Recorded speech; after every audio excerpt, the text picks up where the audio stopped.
లూకా సువార్త 3:8. మారు మనసునకు తగిన ఫలాలు ఫలించండి. మనసు మార్చుకోవాలి. మాటలు విన్నప్పుడు పొగరు పడ్డావా దించేస్తాను నీకు అంటున్నాడు దేవుడు. మారు మనసుకు తగిన ఫలములు ఫలించండి. మనసు మార్చుకోండి. ముందు అబ్రహాము మాకు తండ్రి అని తప్పులు కొట్టుకుంటున్నారా మీరు? అబ్రహాము మా తండ్రి. నీకెవడ తండ్రి? అబ్రహాముని అడిగితే సాక్ష్యం పెడితే వీళ్ళు పకీరులు బాబు అని చెప్తాడు ఆయన.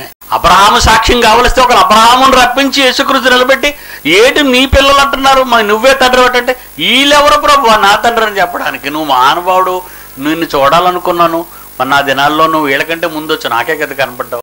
ఈ రోజు ఎమిరేట్స్లో ఉన్న వాళ్ళందరికీ చెబుతున్నాను, నా మీద తేడాగా మాట్లాడిన ప్రతి చెవటను కన్ను వేసి పెట్టండి. వాళ్ళు మళ్ళా చేరొచ్చు మీ గుడారాల్లో, పోతారో ఏదో ఒక రకంగా. అబ్రహాము మా తండ్రి అంటున్నాడు చూడండి. ఇంతకీ బాధ ఏంటి? యేసుక్రీస్తును ఊరేగింపుతో తీసుకో. ఏ ఊరేగింపులోనైనా, ఏ సందడిలోనైనా, పెళ్లిలోనైనా పిల్లలదే సందడి అండి. యేసుక్రీస్తును తీసుకొస్తుంటే ఆకులు చెట్ల కొమ్మలు వేసి బట్టలు పరుస్తుంటే ఆయన అలాగే నడుచుకొని వస్తుంటే పిల్లలు యేసుక్రీస్తును పొగుడుతుంటే జయము జయము మహారాజా, జయము జయము, ఓసన్నా ఓసన్నా అనుకొని వస్తుంటే దరిద్రులు భరించలేని వెధవలు ఉన్నారు. ఈయన జయశాల అన్నారు ఒకప్పుడు నన్ను, ఇప్పుడు అండం మానేశారు.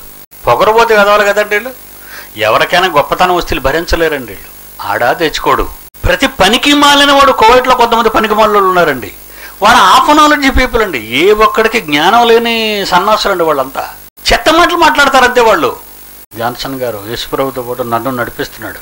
ఉడిగిపోయారండి వెధవలో. ఈలేం కచ్చిడే కుక్కలండి బాబు. నీకు దమ్ముంటూ నువ్వు నడవరా? మీ డాడీకి 70 ఏళ్ల చరిత్ర ఉందరా, కోట్ల కోట్ల కోట్ల సంవత్సరాలు సంకల్ప చరిత్ర ఉందరా మీ డాడీకి. నువ్వెవడవరా కుక్క పిల్లవే? నడిచాను, నడుస్తున్నాను, ప్రపంచాన్ని నడిపిస్తున్నాను, రాష్ట్రాల్ని కుదుపుతున్నాను, దేశాన్ని ఏం చేస్తానో మీరే చూడాలి. సైన్యాలు లేస్తున్నాయి, విప్లవం రాజుకుంటుంది, భూమి మీద అగ్ని వేయవచ్చి తిని అన్నాడు ఆయన. మా అన్నయ్య ఆయన ఒకంత నిప్పు వేస్తే నేను 7 అంతలు నిప్పులు పెడతాను. మిమ్మల్ని కాల్చి పడాయాలరా సన్నాసులారా. ఆరాధన చేసుకున్న వాళ్ళ దగ్గరికి వెళ్ళి ఓరు దరిద్రుడు నీకంటూ ఒక దేవుడు ఏడిస్తే నువ్వు ఎక్కడికో పోయి నీ గుడ్లు నీ దేవుడి దగ్గర ఏడవరా నువ్వు చేసే వెధవ పనులకి. వాళ్ళేమి నీ గుడికి వచ్చి పాటలు పాడలేదు కదా, నీ మందిరానికి వచ్చి డప్పులు కొట్టలేదు కదా. వాళ్ళ ఆరాధన, వాళ్ళ దేవుడిని వాళ్ళు పూజించుకుంటున్నారు, ఆరాధించుకున్నారు, పాట పాడతారు. ఏంటరా మీ పొగరు? తారాస్థాయికి వచ్చిందిరా. ఉత్తరప్రదేశ్, మహారాష్ట్ర, ఛత్తీస్గఢ్ తారాస్థాయికి వస్తున్నాయి మీ పాపాలు. తుడిచేస్తాడిక.